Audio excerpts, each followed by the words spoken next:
تقدیر کا جو عقیدہ شریعت نے بیان کیا ہے اس کا بھی لوگ غلط استعمال کر رہے ہوتے ہیں, غلط جگہ فٹ کر رہے ہوتے ہیں اس کو. ہمارا عقیدہ ہے نا کہ سب کچھ پہلے سے کیا ہے, طے شدہ, موت لکھی ہوئی, رزق لکھا ہوا, حتیٰ کہ جنت جہنم بھی لکھا ہوا ہے. قرآن نے یہ عقیدہ بیان کیا موٹیویٹ کرنے کے لیے, مایوس کرنے کے لیے نہیں. ہم کیا ہو رہے ہیں, مایوس کہ یار جب جنت بھی لکھی ہوئی جہنم بھی لکھی ہوئی تو عمل کا کیا فائدہ, جانا تو جہاں ہے وہیں جائیں گے ہم, ٹھیک ہے نا. جب صحت اور موت لکھی ہوئی ہے تو صحت بنانے کا, جب ہر ایک کی عمر لکھی ہوئی ہے تو صبح جاگنگ کی ٹینشن لینے کا. بول لو کیا ہو گیا بھائی جب لکھا ہوا ہے کہ یہ بندہ 50 سال میں مرے گا, تھوڑا بڑھا لیتے ہیں احتیاطاً, 80 سال میں مرے گا, مثال دیا, ہم کیوں جلدی مارے ہیں اس کو 30 سال پہلے. 80 زیادہ ہو جائیں گے پھر تو وہ جاگنگ بالکل بھی نہیں کرے گا, 50 ہی کر لو. فرض کرو یہ بندہ کب مرے گا, 50 سال. تو جاگنگ کا کوئی فائدہ ہے صبح صبح اٹھنے کا, کولیسٹرول لیول چیک کرنے کا, شوگر, لڈو, احتیاط, موٹاپا کم کرو, سب ٹوپی ڈرامہ ہے بھائی. موت تو کیا ہے, لکھی ہوئی, لکھا ہوا ہے. ہمارے ہاں بہاری, میں بہاری نہیں ہوں لیکن ہمارے دوستوں میں بہاری ہیں, ان کے ہاں مشہور ہے کہ جب انسان کی شامت آتی ہے تو اونٹ پہ بیٹھے ہوئے آدمی کو بھی کتا کاٹ لیتا ہے. حالانکہ کتا وہاں تک, لیکن جب شامت آتی ہے کتے کو اللہ وہاں پہنچا دے, یا اونٹ کو بٹھا دیتے ہیں اس کو. ویسے شرافت سے اونٹ چلتا چلا جا رہا ہے, کتے کو دیکھ کے بیٹھ جاتا ہے زمین. بات بالکل صحیح ہے, جب شامت آتی ہے تو ایسا ہوتا ہے. یہ تقدیر کا عقیدہ ہے کہ جو ہے وہ ہوگا, لیکن مسلمان اس تقدیر کا غلط استعمال کر رہے ہیں. غلط استعمال کیا کر رہے ہیں, عمل کا کیا فائدہ جب جنت جہنم لکھی ہوئی ہے. صحت بنانے کا کیا فائدہ جب صحت اور بیماری پہلے سے لکھی ہوئی. کرونا کا ٹیکہ لگانے کا کیا فائدہ, ویکسین کا کیا فائدہ, وہ تو جو مرنا ہے وہ تو مرے گا. اور اللہ بھلا کرے موٹاپا کم کرنے کا کیا فائدہ, بھائی شوگر لکھی ہوئی ہے تو. ایک شوگر کے مریض بیٹھے ہوئے تھے ہوٹل میں, بچپن کا واقعہ ہے. وہ چائے میں چینی ڈال کے نا شہد بنا رہے, پینے لگا تو کسی نے بولا بھائی تجھے شوگر ہے, مرے گا. اس نے کہا ابے ان چیزوں سے کچھ بھی نہیں. اب تک ان للہ ہو چکا ہوگا, مجھے غالب گمان یہی. ابے انسان ایک پھر کہنے لگے انسان کھاتا ہوا مرتا ہوا بھی اچھا لگتا ہے. میں نے کہا ابھی مر نہیں رہا نا, اس لیے کہہ رہا ہے. جب مرنے لگے گا کہے گا یار نہ کھاتا ہوا مرتا ہوا اچھا لگ رہا ہے نہ بھوکا مرتا ہوا. مرتا ہوا کوئی بھی کسی کو اچھا نہیں لگتا, اپنے آپ کو بھی نہیں لگتا. آدمی کہتا ہے میں کیوں مر رہا ہوں. تو اسباب مسلمان اختیار نہیں کرتا یہ سوچ کے کہ کیا ہے تقدیر میں, گارڈ نہیں رکھتے نا علماء. بہت سے علماء کو ہم نے دیکھا ہے, اور آج کل اس کو سادگی سمجھی جاتی ہے, سمجھا جاتا ہے. ہم حضرت جی کے پاس گئے, کوئی گارڈ نہیں تھے, ڈائریکٹ گلے ملے ان سے جا کے. اتنے سادہ اللہ, اتنے نیک. بھائی اللہ بچائے, میں کسی بزرگ کو بے وقوف نہیں کہہ رہا, لیکن عمل سے تو یہی لگ رہا ہے اگر آپ مشہور ہیں اور خطرہ ہے اور آپ کے گارڈ نہیں ہیں تو کیا ہے, بولو حماقت ہے نا یہ. کیا کراچی میں تو ایک جو جس کے نہیں بھی خطرہ ہوتا وہ بھی مر جاتا ہے. کسی بھی وقت کراچی میں کوئی کسی کی جیب میں کسی بھی ٹائم پہ بم رکھ سکتا ہے کہ نہیں رکھ سکتا. میں یہ عرض کر رہا تھا یہ جو تقدیر کا عقیدہ ہے اس کا صحیح مطلب کیا ہے, اس کو سمجھیں. صحیح مطلب یہ ہے کام کرنے سے پہلے آپ نے کامیابی کے تمام ذرائع, تمام وسائل, تمام اسباب بھرپور طریقے سے استعمال کرنے ہیں. سمجھ میں نہیں آ رہی بات. مثال کے طور پر آپ چاہتے ہو میں 90 سال تک زندہ رہوں, ہر آدمی چاہتا ہے. نہیں چاہتے تو بتا دیں, ہاتھ کھڑا کریں. جو حضرات سبھی چاہتے ہیں, ہر آدمی چاہتا ہے میں 90 سال تک. بہت سے لوگ اس لیے بھی چاہتے ہیں تاکہ پہلی والی مرے, اللہ معاف فرمائے, غلط سوچ ہے. ان کو پتا ہوتا ہے ہماری زندگی میں اس کے مرنے کا کوئی چانس, بہت غلط سوچ ہے یہ میں بتا دوں, لیکن ہے بعض لوگوں کی. تو ہر آدمی چاہتا ہے, عورتیں بھی مرد بھی. آپ نے کیا کرنا ہے, اور اللہ کی طرف سے بھی اجازت ہے, حدیث میں آتا ہے, مفہوم حدیث کا مسلمان کی جو لمبی عمر ہے وہ اس کے حق میں کیا ہے, رحمت ہے. اس کی زندگی میں رمضان کے روزے زیادہ ہوں گے, اس کی زندگی میں صدقات زیادہ ہوں گے, اس کی زندگی میں زکاتیں زیادہ ہوں گی, تو اعمال کا ایک بہت لمبی عمر مسلمان اگر نیکیاں کرے اس میں تو بہت بڑی اللہ کی نعمت ہے, بہت بڑی رحمت ہے. اس کے پاس اعمال کا ذخیرہ بہت زیادہ, اس کے پاس لیلۃ القدریں زیادہ ہوں گی, اس کے پاس بقرعید کی قربانیاں زیادہ ہوں گی, بہت کچھ اس کے پاس زیادہ ہوگا. اب آپ نے کیا کیا؟ آپ نے کہا بھائی زندگی چاہیے, اللہ نے حکم دیا اسباب اختیار کرو. سمجھتے ہو جو بھی اسباب, اور ہر چیز کے ماہرین سے پوچھا جاتا ہے کہ اس کا سبب کیا ہے. آپ چاہتے ہو آپ کے پاس W11 ہے, مزدہ ہے, آپ چاہتے ہو کہ یہ لانگ لائف ہو اس کی, تو آپ مفتیوں سے پوچھو گے. آپ کس سے پوچھو گے؟ میکینکس, جو مزدہ کے میکینک ہوتے ہیں. آپ کے پاس 1 to 5 ہے, آپ 1 to 5 کے جو میکینک ہیں ان سے پوچھو گے یار میں چاہتا ہوں جو میری بائک آج جیسی چمک رہی ہے اور جیسی انجن کی پاور آج ہے 20 سال کے بعد بھی یہ ایسی رہی. تو آپ کو بتائے گا بھائی آئل جلدی چینج کر لیا کرو, مینٹیننس کا خیال کرو, یہ کرو وغیرہ وغیرہ وغیرہ. آپ کسی مولانا صاحب کے پاس آؤ گے تو وہ آپ کو اس کا جواب بولو نہیں, وہ یہ بتائے گا کہ یعنی اگر آپ لمبی عمر چاہتے ہو, یہ باڈی بھی تو ایک مشین ہے نا, تو آپ اس کے لیے ڈاکٹروں کے پاس جاؤ گے, علماء کے پاس نہیں. علماء کے پاس صرف یہ پوچھنے کے لیے آؤ گے کہ لمبی عمر کا اسلام میں کوئی فائدہ بھی ہے یا نہیں, یہ بتا دیں آپ. باقی عمر صحت کیسے ہوگی, عمر میں اضافہ کیسے ہوگا, یہ کون بتائے گا؟ یہ میں نہیں بتاؤں گا, ٹھیک ہے, یہ میں نہیں بتاؤں گا. یہ کون بتائے گا؟ یہ ڈاکٹر صاحب بتائیں گے آپ. تو اب ڈاکٹروں سے پوچھا جائے گا تو آپ کو ڈاکٹر بتائیں گے بھائی کولیسٹرول لیول چیک کرو وغیرہ جو بھی بتاتے ہیں. وہ الگ بات ہے, خود بہت جلدی مر جاتے ہیں. اکثر ڈاکٹر بیچارے پتہ نہیں کیوں بہت جلدی مر رہے ہیں. مجھے حکیم 99 سال تک زندہ میں نے دیکھے, 90-99, ڈاکٹر جلدی مر رہے ہیں. یہ عجیب بات ہے, حالانکہ علم ڈاکٹروں کے پاس حکیموں سے جدید علم ہے نا. اس کی وجہ پتہ ہے کیا ہے؟ ڈاکٹر صحت کے اصول بتاتے ہیں, خود اس پر عمل کرتے نہیں ہیں. سگریٹ کے آپ ان سے تقریر کروا لو سگریٹ کے اتنے نقصان, خود 6 ڈبے ایک دن میں خالی کر رہے ہوں گے. تو باتیں کرنے سے صحت نہیں بنتی. حکیموں کو ہم نے دیکھا ہے جو بیسک صحت کے اصول ہیں نا ان کو فالو کر رہے ہوتے ہیں. رات کو جلدی سونا, صبح جلدی اٹھنا, صبح لمبی واک کرنا, تھوڑا کھانا, یہ بیسک اصولوں پر 90-95 سال کے ہم نے بہت دیکھے. تو وہ بیسک اصولوں کو نا لے کے چل رہے ہوتے ہیں. خیر, تو آپ کو پتا چل گیا بھائی صحت کا یہ اصول ہے, تو آپ نے جاگنگ شروع کر دی, جم جانا شروع کر دیا, یہ بھی ہو گیا وہ بھی ہو گیا. اونٹ پہ ایک دن بیٹھے پاگل کتے نے کاٹ لیا آپ کو اور آپ کیا ہو گئے؟ مر گئے, ہسپتال میں پڑے ہیں. یہاں تقدیر کام آئے گی. اب آپ نے غم نہیں کرنا یار میں نے تو اتنا کچھ کیا, میں نے یہ, میں یوں. تو ایسے موقع پہ یہ اس موقع کی حدیث ہے, وَعَلَمْ أَنَّمَا أَصَابَكَ لَمْ يَكُنْ لِيُخْطِئَكَ. نبی حضرت عبداللہ بن عباس سے فرما رہے ہیں کہ یقین کر لے جو مصیبت تجھے پہنچی ایسا ہو ہی نہیں سکتا تھا کہ وہ نہ پہنچے. بس اللہ نے مقدر یہی کیا ہوا تھا. تم نے اپنے اسباب اختیار کر لیے, تمہیں ثواب مل گیا, لیکن اللہ نہیں چاہتا تھا. بات آ رہی ہے سمجھ میں؟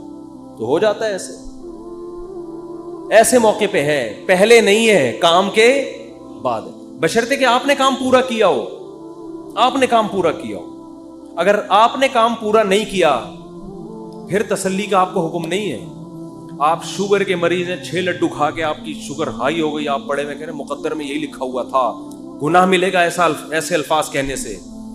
اللہ کہے گا یہ لکھا ہوا تھا مگر تیری حماقت کے ساتھ لکھا ہوا تھا. اللہ کو پتا تھا یہ اس کو شوگر ہے پھر بھی یہ حماقت کرے گا. تو اللہ کو پہلے سے پتا ہوتا ہے نا کون بے وقوف ہے, کون عقل مند ہے, کون حماقت. اللہ نے اس لکھ دیا تھا کہ یہ کم بخت گناہ کرے گا, ورنہ تجھے کس نے بتایا تھا کہ یہ لکھا ہوا ہے؟ سمجھ میں نہیں آ رہی بات؟ تو تقدیر کا عقیدہ, آپ نے تمام اسباب اختیار کر لیے, رزلٹ 0 ہے.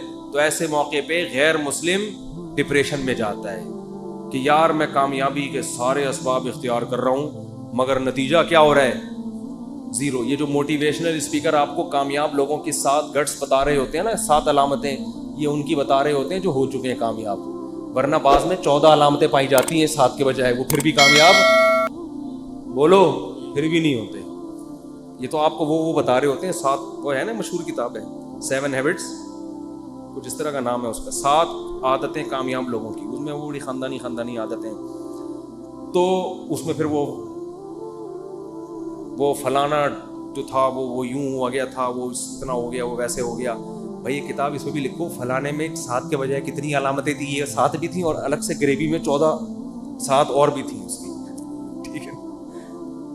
7 تو یہ کامیاب لوگوں کی, اور 7 بہت زیادہ کامیاب لوگوں کی اضافی اس میں قدرت کی طرف سے انسٹال ہوئی ہوئی تھی.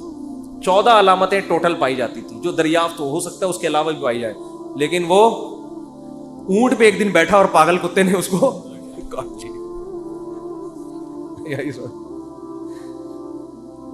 تو وہ ساری علامتیں کہاں گئیں.